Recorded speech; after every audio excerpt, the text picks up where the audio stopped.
যে ভাই, আপনারা কারা? আমরা ইভেন্টের লোক, সাদমান ভাই নিয়ে আসছে আমাদের। এই যে ভাই, এই যে ভাই, এই যে ভাই, শুনতেছেন? ডাকতেছি আপনাকে।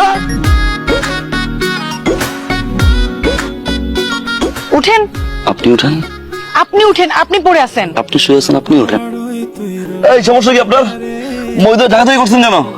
মই ঝাঁকাঝাঁকি করলে কি পড়ে যায় নাকি? এটা কেমন মই? আরে ওরা কেমন মই? যে বাজেট দিছে না, তো বাসনের কথা ছিল বাস। আমি তো মই নিয়ে আসছি। আউ রে, আমি সরি, আপনি কি বেশি ব্যথা পাইছেন? এক কাজ করে আপনি মই নিয়ে দাঁড়ান, আমি ধাক্কা দিই, পরে তারপর দেখেন কেমন লাগে। ধাক্কা দিয়ে আবার বলে যে বেশি বেটা হয়েছে। সরি বলছি তো, এমন ব্যবহার করতেছেন কেন? নাই মানুষ কথা বলে গেছে। ও মা রে, মেয়ে পক্ষ, না ছেলে পক্ষ। না, আপনি কি মিন করছেন? কি বিন করলাম? মেয়ে পক্ষ না, ছেলে পক্ষ না, তা আপনি কে ভাই? আমি তিতির, তিতির ইভেন্ট ম্যানেজমেন্টের ওনার। আর এই বিয়ের পুরো কাজ আমি পেয়েছি। তাহলে আমি কে? আমারও তো সেটাই প্রশ্ন, আপনি কে? সাদমান। আপনি সাদমান?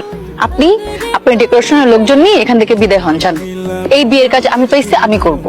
কত একদিন ধরে বিয়ের কাজ চলতেছে, হুট করে আগার থেকে টাপাস করে ওরে বলতেছে বিয়ের কাজ আমি পাইছি। হে তুই সোজা গেট ফুটেন। ও ওয়েট, এখানে কি তাহলে দুটো বিয়ে হচ্ছে, তাই না? বিয়ে একটাই হচ্ছে, মামুন দীপা। এক্সকিউজ মি, এই বিয়ের কাজ আমি পেয়েছি। মামুন আমার এলাকার বড় ভাই, আমি মামুনের ছোট বোন। এই ইভেন্ট ম্যানেজমেন্ট আমি দায়িত্ব পাইছি। আপনি কে? কোত্থেকে আসছেন আপনি? আপনি থেকে জানুন তো। আপনি এইটাই মারছেন কেন? হ্যাঁ আমাকে যেই টাইম বলেছেন সেই টাইমই কোন time আসবেন, বলেছে তাই না? আপনাকে আপনি? এখন যে যেই টাইম বাজে সেই টাইমই কে আসবেন। রে বাপ? কে? আই, কে? উনি কে? উনি এখানে উনি কোত্থেকে এখানে কোত্থেকে আসছে মানে কি? আপনি আসেন। আপনি কোত্থেকে? ভাইয়া, যেহেতু একটা মিস্টেক হয়েই গেছে, একটু দেখেন না, কোনোভাবে যদি একটু ব্যালেন্স করা যায়। যেহেতু বিয়েটা জয়েন্টলি হচ্ছে, ইভেন্টটাও তো জয়েন্টলি হওয়া দরকার, তাই না স্যার? যেহেতু আপনি মাউন স্যার তিতির ম্যাডামকে অ্যাসাইন করেছেন, তিতির ম্যাডাম আপনার টেস্টটা বুঝে, দীপা ম্যাডাম সাদমান ভাইকে অ্যাসাইন করেছে, বিয়েটা যেহেতু জয়েন্টলি হচ্ছে, ইভেন্ট ম্যানেজমেন্টও জয়েন্টলি হোক। আপনি এগুলো কি বলতেছেন? একটা ইভেন্টে দুটো ফার্ম একসাথে কিভাবে কাজ করবে? আর তাছাড়া আমার টেস্ট উনি বুঝে নাকি?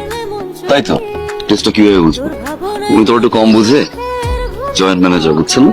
আর আপনি তো একটু বেশি বুঝেন। যদি মিলেমিশে কাজ করতে পারেন তো করেন, আর যদি কারো পছন্দ না হয় চলে যেতে পারেন। আমি রাজি। আমি রাজি। বাহ, তাহলে তো হয়েই গেল।